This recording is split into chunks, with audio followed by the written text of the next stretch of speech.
Viewers, আজকে আমরা দেখব যে কোড দেখে কিভাবে স্বর্ণ চেনা যায়, যে কোন স্বর্ণের কোড লেখা থাকলে সেই কোড দেখে আমরা বুঝবো এটা কত ক্যারেটের স্বর্ণ।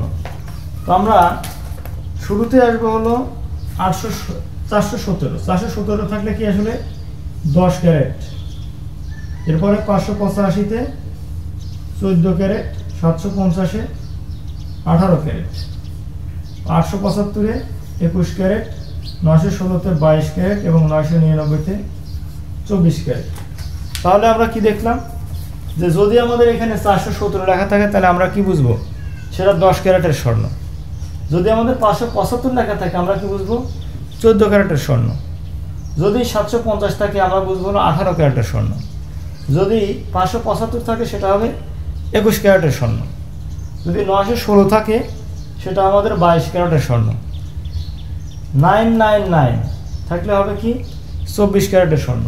তার মানে আমাদের কোড নাম্বার যত বেশি ক্যারেট কিন্তু তত বেশি, কোড নাম্বার যত কম ক্যারেট তত কম।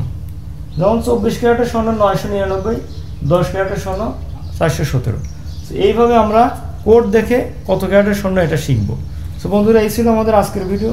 আল্লাহ হাফেজ, আসসালামু আলাইকুম।